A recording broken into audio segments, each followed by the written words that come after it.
Viewers, আপনারা সকলে কেমন আছেন? আশা করি আপনারা সকলে ভালো আছেন এবং সুস্থ আছেন। আমি আজকে আলোচনা করব পার্শিয়াল ডিফারেনশিয়াল ইকুয়েশন সাবজেক্টটা চ্যাপ্টার 1 নিয়ে। চ্যাপ্টারের 1 এর ইতিমধ্যে আমি আরো ভিডিও দিয়েছি, আপনারা যদি না দেখে থাকেন তাহলে অবশ্যই দেখে নেবেন।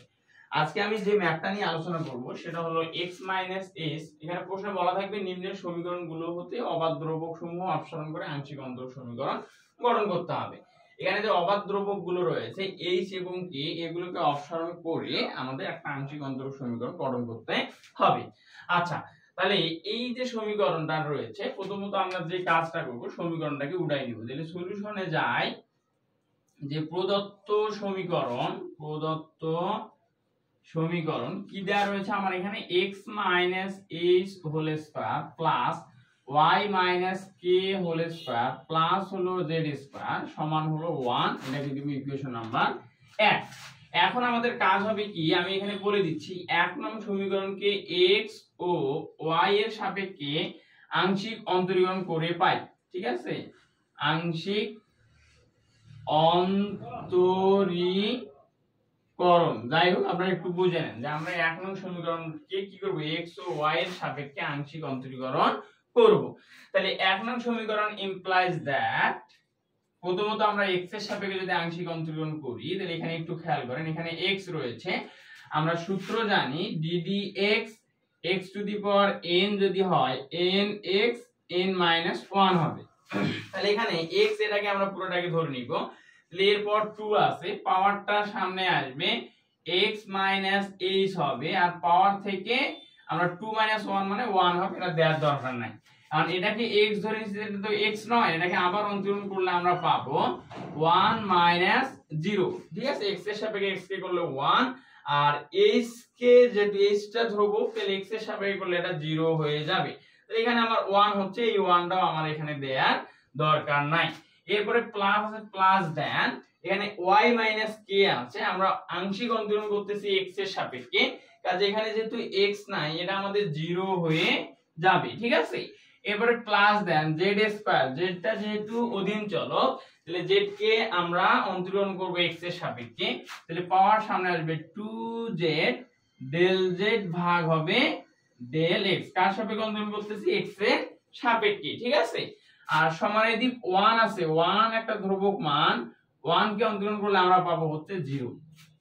এখন দেখেন আমরা এই যে 2 তাহলে এটাকে আমরা 2 দিয়ে যদি ভাগ করে দেই, তাহলে কি পাবো, x - h, ঠিক আছে, প্লাস 2 দিয়ে আমরা ভাগ করে দিলাম, বা 2 কমন নিয়ে ডান দিকে যদি পাঠাই দেন 0/2 মানে 0ই হয়ে যাবে। তাহলে এখানে আমরা পাচ্ছি z, আর del z by del x, আমরা জানি ডেল z ভাগ ডেল x সমান হলো p, আর একটা হলো ডেল z ভাগ ডেল y সমান হলো q। তাহলে এখানে del z by del x এর জায়গায় আমি p বসাই দিব, সমান এদিক 0। আমি আরেকটু ক্যালকুলেশন করলে পাই x - h সমান এই প্লাস মানটা ডান দিকে গিয়ে মাইনাস zp, এটাকে দিব ইকুয়েশন নাম্বার 2। আবার 1 নং সমীকরণ ইমপ্লাইজ দ্যাট, আমি যদি y এর সাপেক্ষে করি, তাহলে এখানে তো কোনো প্রকার y নাই, তাহলে এটা 0 হয়ে যাবে, শুধু এই জায়গাটায় ক্যালকুলেশন করতে হবে। তাহলে 0 প্লাস 2 কি হবে, পাওয়ার সামনে আসবে, এই যে এই সূত্রটা অ্যাপ্লাই করব, তাহলে 2 y - k, এর 2 - n-1 যেমন আছে 2 - 1, তাহলে এখানে 1 আসবে, 1 দিলেও হবে না দিলেও হবে। এরপর এটাকে, যেহেতু এটাকে আমরা y ধরে নিয়েছি, এটা y না, এটাকে আবার করলে কি হবে 1 - 0। এগুলো ছোটখাটো বিষয়, এজন্য আমি তেমন বোঝাচ্ছি না। তাহলে 1 - 0 এটা আমরা না লিখলেও হবে। এখন প্লাস দেখেন z স্কয়ার কি করলে হবে 2z, ডেল z ভাগ হলো ডেল x সমান কত পাবো আমরা, 1 কে করলে 0।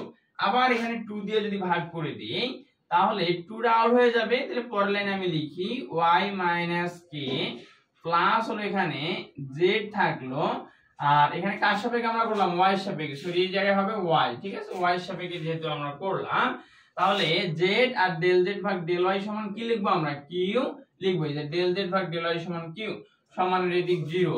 তাহলে বা এখানে y - k সমান কি হবে, zq, এবং এর সামনে কি হয়ে যাবে, প্লাস ছিল বাম দিকে, ডান দিকে গিয়ে মাইনাস হয়ে যাবে।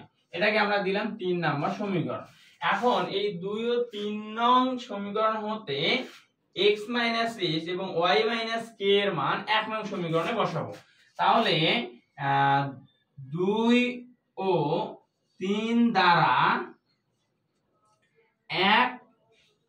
এক নং সমীকরণ ইমপ্লাইজ দ্যাট আমরা কি পাবো দেখেন x h whole square x h এর মান হলো -zp, তাহলে এর উপরে স্কয়ার, এরপরে plus y k whole square, y k এর মান হলো -zq এর উপরে স্কয়ার, এরপরে আছে প্লাস z স্কয়ার সমান এদিকে আছে 1।